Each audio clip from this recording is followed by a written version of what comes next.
bagaimana cara orang memahami agamanya.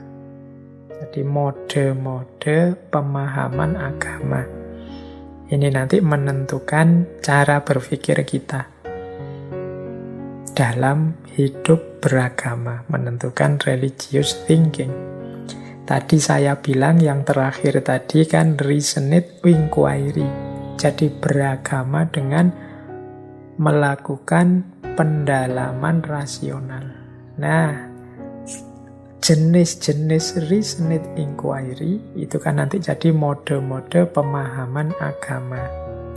Secara umum, cara memahami agama dengan akal itu ada 6 pola. Pola normal ya, nanti saya ada pola ekstrim atau extreme variation. Nah, kita lihat sekarang gimana kerjanya akal dalam memahami agama dalam gaya-gaya tadi. Yang pertama ada model formalis atau literalis. Di model yang pertama ini, tugasnya akal hanya sampai pemahaman teks, pemahaman di level isinya teks. Kalau dalam agama ya isinya nas atau literalis itu kan sesuai letterlek, sesuai bunyinya ajaran agama, bunyinya kitab suci. Jadi yang pertama formalistik, literalistik. Ini akal tidak terlalu sibuk, tinggal dipahami ini perintahnya apa, sesuai bunyi ayatnya kalau Al-Quran, sesuai bunyi hadisnya. Berarti ya itu yang harus saya jalankan. Nah, ini namanya model pemahaman gaya formalis atau literalis. Ada gaya kedua. Akal itu memahami agama dengan gaya rasionalis strukturalis. Rasionalis strukturalis ini akal kita perintahkan untuk memberikan justifikasi kepada keimanan keagamaan kita.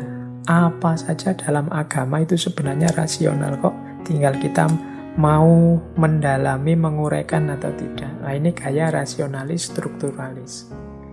Biasanya nanti ada ajaran apapun dilacak hikmahnya, dilacak rahasianya, dilacak rasionalitasnya, dan lain sebagainya. Ini gaya kedua.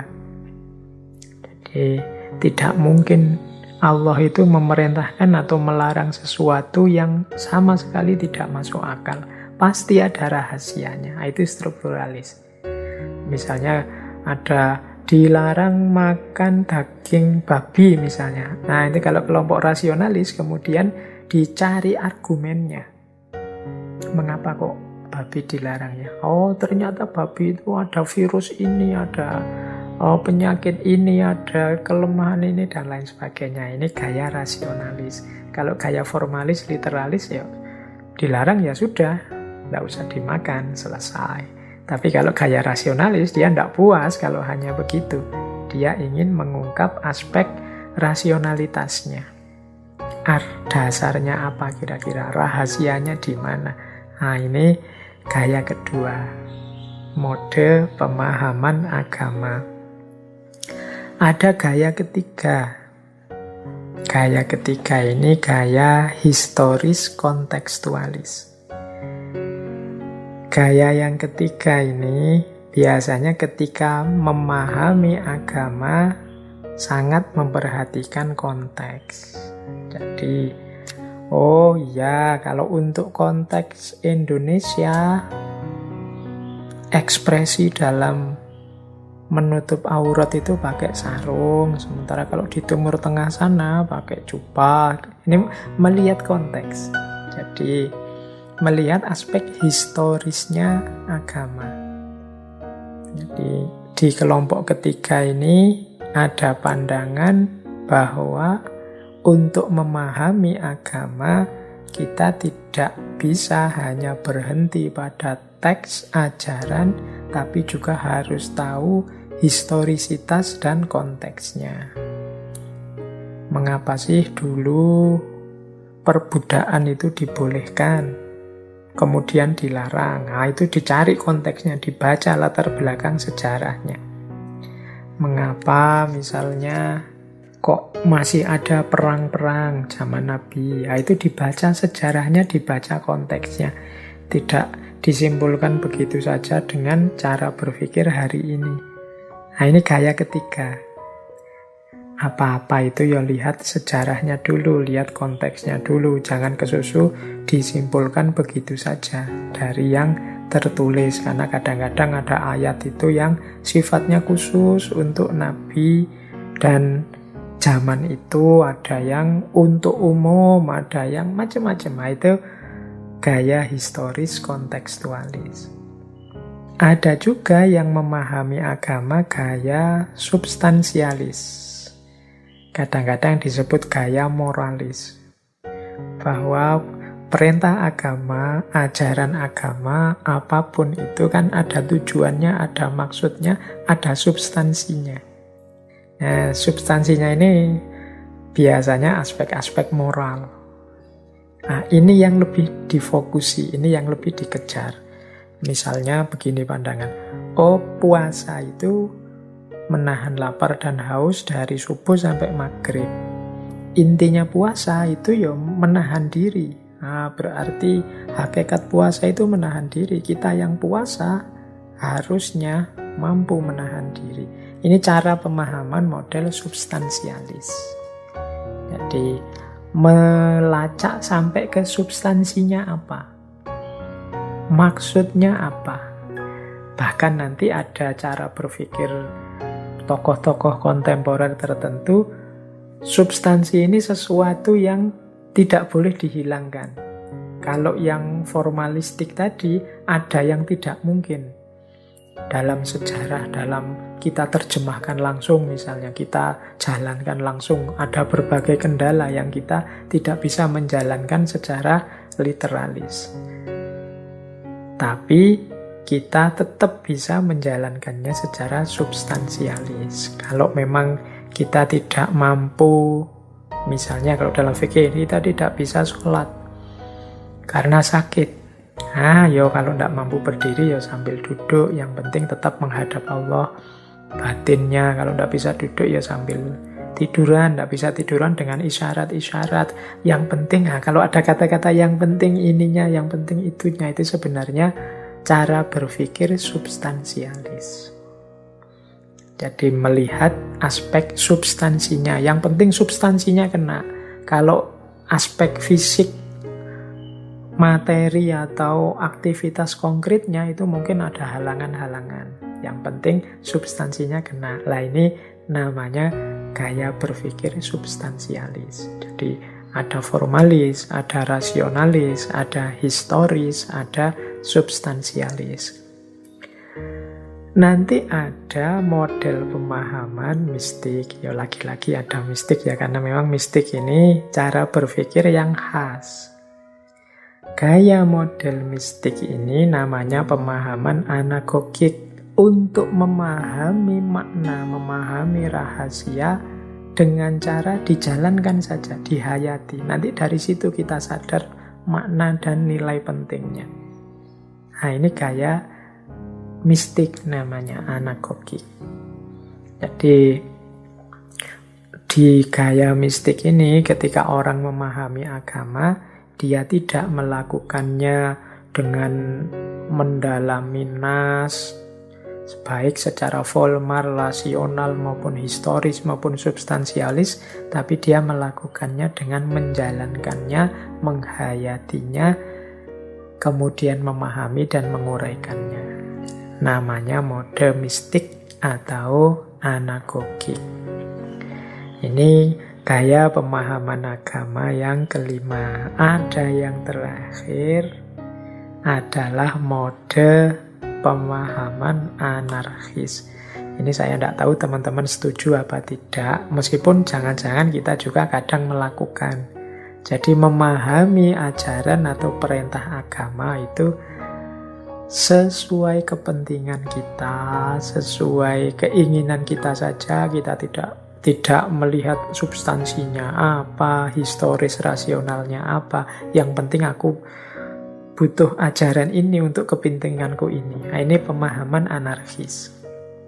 Jadi saya tidak bilang pasti baik atau pasti jelek, karena tergantung juga. Kalau pas pilihan-pilihannya bagus, ya yang anarkisnya jadi positif. Jadi memahami sesuai kepentingan. Kadang-kadang kan kepentingan kita kan tidak selalu jelek. Kepentingan kita juga banyak, kepentingan-kepentingan mulia. Hanya saja memang orang yang ada di yang terakhir ini biasanya tidak melihat aspek-aspek sebelumnya, tidak melihat secara detail makna-makna rasionalitasnya, sejarahnya, substansi makna agama, dan lain sebagainya. Yang penting dia fokus pada kepentingannya. Kadang-kadang kan saya bilang tadi, kita kan seperti ini. Meskipun mungkin tujuannya mulia. Kita pakai ayat ini, ayat itu, biar orang lain mendukung kegiatan kita misalnya. Kan kegiatan kita ini mulia, menyantuni anak yatim. Kegiatan kita ini mulia, bangun masjid misalnya. Nah, ini gaya pemahaman yang keenam. Jadi ada kalanya begitu. Jadi ini saya tidak bilang 6 ini kemudian yang terbaik yang mana, yang kurang yang mana. Tapi inilah yang berkembang dalam dunia keberagamaan.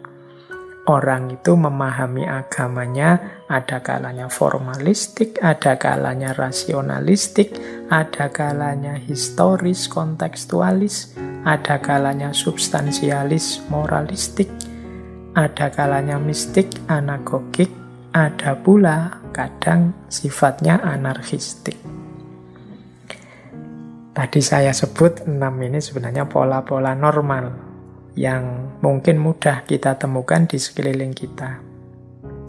Jangan lupa ada pula extreme variation. Pola-pola ekstrim, variasi-variasi ekstrim. Ini kalau bisa kita hindari. Karena di samping manfaatnya tidak utama, tidak besar, kadang-kadang malah menyelewengkan kita dari ideal-ideal keagamaan. Antara lain di catatan saya ada 4 itu. Yang pertama dan yang kedua, takdisut tafkir dan takdisul afkar. Ini sebenarnya takdisul afkar ini meminjam istilah dari seorang filosof muslim kontemporer namanya Muhammad Arkun. Kalau takdisut tafkir itu mendewa-dewakan berpikir, mendewa-dewakan aktivitas berpikir. Seolah-olah dengan berpikir pasti semua masalah selesai. Nah, ini takdisut tafkir. Jadi sebenarnya memang manusia itu ya harus berpikir, tidak mungkin dia hidup tanpa berpikir, tapi mensakralkan, mendewa-dewakan berpikir seolah-olah dengan berpikir pasti semua urusan beres. Ini nanti termasuk ekstrim, karena kita harus sadar kadang-kadang kemampuan berpikir kita ya terbatas. Ada banyak masalah yang kita tidak ketemu solusinya apa. Maka takdisut tafkir, mendewa-dewakan pemikiran, mendewa-dewakan proses berpikir, itu termasuk sesuatu yang berlebihan. Makanya namanya ekstrim. Yo, berpikir penting. Untuk segala aspek hidup kita perlu berpikir, tapi tidak perlu mensakralkan sedemikian rupa aktivitas berpikir. Karena berpikir juga ada batas-batasnya. Ada limit-limitnya. Minggu depan kita akan membahas ini. Di mana limit-limit kemampuan kita berpikir. Justru kesadaran kita atas batas-batas berpikir ini membuat kita semakin pas berpikirnya. Teman-teman mungkin sudah pernah membaca yang saya tulis itu, buku tentang sesat pikir dan kesalahan berpikir. Yang itu sebenarnya antara lain membuktikan betapa terbatasnya jalan kita berpikir. Kadang-kadang ya meleset, kadang-kadang ya tidak mampu memahami persoalan dengan utuh, kadang-kadang bias, kadang-kadang terdistraksi, dan macam-macam. Jadi berpikir oke, mendalam dalam berpikir oke, tapi jangan sampai takdisut tafkir. Jadi mempertuhankan, mendewa-dewakan kemampuan berpikir. Yang kedua, ini lanjutannya sebenarnya, takdisul afkar. Takdisul afkar itu mendewa-dewakan, mensakralkan pemikiran kita sendiri, termasuk pemahaman keagamaan kita. Itu namanya takdisul afkar. Jadi kita itu manusia yang terbatas, kurang-kurang kita juga banyak, kekurangan kita berlimpah ruah, pemahaman kita tidak pasti benar. Tapi kadang-kadang kita itu bablas, lupa dengan kondisi kita yang tidak pasti benar itu. Hasil pemahaman kita, hasil pikiran kita posisikan sebagai pasti benar. Akhirnya terus secara tidak sadar kita sakralkan pikiran kita. Agama kita sucikan, kita sakralkan, oke. Tapi kalau pikiran kita, pemahaman kita, termasuk pemahaman kita terhadap agama, itu tidak sakral. Bisa keliru, bisa ndak pas. Jadi jangan sampai kita sampai di titik ekstrim takdisul afkar, mensakralkan pikiran kita sendiri. Ini termasuk variasi ekstrim. Jadi iya, kita hidup itu dasarnya pemikiran-pemikiran kita, pemahaman-pemahaman kita. Tapi tetap kita sadari pemikiran dan pemahaman kita itu bisa keliru. Bisa keliru bukan berarti pasti keliru. Bisa keliru, wong kita itu manusia biasa. Nah, itu takdisul afkar. Ini ekstrim. Ekstrim yang ketiga, semoga kita juga tidak ada di sini, yaitu anti sama sekali dengan akal. Saya tidak tahu hari ini masih ada atau tidak, ada orang yang benci sekali dengan akal. Pokoknya memandang akal itu sumber kesesatan, akal itu sumber kerusakan. Jangan lupa bahwa akal pun itu anugerahnya Allah. Akal pun itu hasil dari kasih sayangnya Allah kepada manusia. Nikmat yang luar biasa dari Allah. Jadi, mari kita gunakan tetap meskipun sesuai jalur yang diridhoi oleh Allah. Tapi jangan dibenci, jangan dianti. Jadi, sains itu produknya akal. Akal itu anugerahnya Allah. Jadi sains itu bagian dari kemuliaan yang diberikan oleh Allah kepada manusia. Maka jangan anti sains. Kalau kita anti sains, anti produk akal budinya manusia, kita berarti tidak bersyukur dengan anugerah Allah yang namanya akal budi tadi. Jadi, iya, agama penting, ajaran agama itu vital. Tapi kan kita bisa memahami ajaran agama dengan kemampuan kita berpikir. Kalau kita tidak bisa mikir sama sekali, malah kita tidak paham agama memerintahkan apa, melarang apa. Jadi jangan anti akal. Kalau sampai di titik anti akal, itu sampai pada level ekstrim. Nah, yang keempat, yang bagi saya ini juga termasuk jenis ekstrim juga. Ini saya pinjam istilah dari dunia kajian logika, namanya tautologi. Tautologi itu sebenarnya cara berpikir yang bulat, berputar. Tautologi itu seperti kalau kita ditanya, sapi itu apa? Terus kita jawab, sapi itu lembu. Ya bulat saja, ya sapi ya lembu memang. Jadi tautologi itu berpikir yang ruwet, atau mudahnya variasi ekstrim yang keempat ini kita, kalau pakai bahasa Jawa ya, saya tidak tahu ini bahasa Indonesia apa enggak, akal-akalan. Jadi bermain-main dengan akal. Untuk kita mungkin nyari enaknya sendiri, untuk nyari kesenangan kita sendiri, untuk kita ego memenangkan pendapat kita sendiri dan menjatuhkan orang lain dan lain sebagainya. Jadi tautologi itu berpikir bulat, berpikir ruwet. Dan kalau kita pakai untuk kepentingan kita, itu mungkin pakai bahasa mudahnya akal-akalan tadi. Ini juga variasi ekstrim. Ya benar kita menggunakan akal, kita bermain-main dengan logika, tapi tidak ada manfaatnya. Dibahas panjang lebar, bulat, ruwet, tapi tidak efektif, tidak ada gunanya. Berhenti hanya di perdebatan-perdebatan, permusuhan-permusuhan, dan yang sejenis itu. Tapi tidak produktif, tidak ada gagasan yang baru, tidak ada perubahan ke arah yang lebih baik, dan lain sebagainya. Jadi ini juga menurut saya variasi ekstrim. Jadi anugerah Allah yang luar biasa namanya akal itu kita sia-siakan untuk hal-hal yang tidak penting. Kita pakai sekedar bulet saja, sekedar akrobat pikiran, akrobat kata-kata. Yang manfaat konkretnya tidak terasa, atau jangan-jangan malah tidak ada sama sekali. Nah, ini juga tergolong variasi-variasi ekstrim. Jadi, kalau yang 6 tadi, mode-mode pemahaman terhadap agama, bisa kita maklumi karena orang itu macam-macam cara berpikir, orientasi berpikirnya.